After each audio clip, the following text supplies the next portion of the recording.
Hello दोस्तों, स्वागत है आप सभी का। मैं ऋतिक सैनी। आज हम लोग आए हुए हैं स्टूडियो में। अभी इलेक्शन का टाइम चल रहा है और टाइम कम है, काम बहुत ज़्यादा है।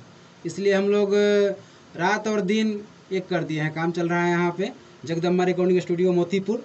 तो अभी हाल फिलहाल में एक गाना रिकॉर्डिंग हुआ है, भक्ति गाना है, इलेक्शन का है। तो आइए उसको सुनते हैं और प्रचार के लिए संपर्क करें। मोबाइल नंबर डिस्क्रिप्शन में नीचे दे दिया जाएगा, आप उस पर संपर्क कर सकते हैं। कैसा भी प्रचार बनवाना हो लेडीज जेंट्स के वॉइस में, तो आइए सुनते हैं।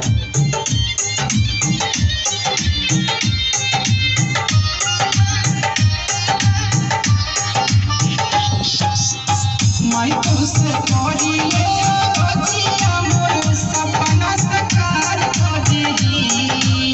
मैं तुझसे कहिए बचिया मोर सपना साकार कर देही।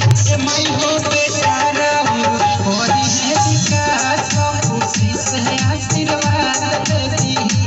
मैं हो बेटा रहू होरी है विकास खुशी से आशीर्वाद दे दी।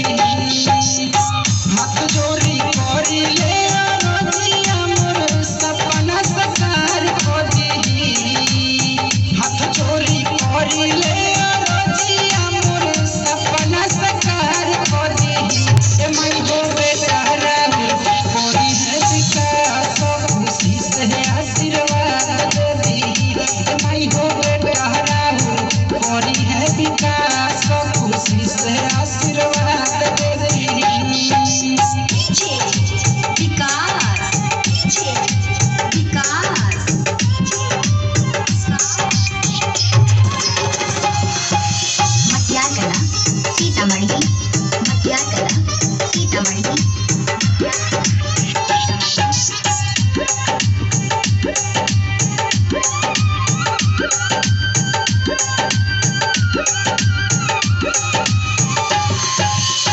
मन में बलल सा कलसा कहानी हम सजोले।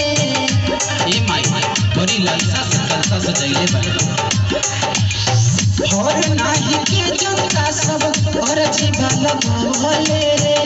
ए माई पूरा हर नाही की जनता हुआ से गुहार लगौले बा। मन में बलल सा कलसा कहानी हम सजोले।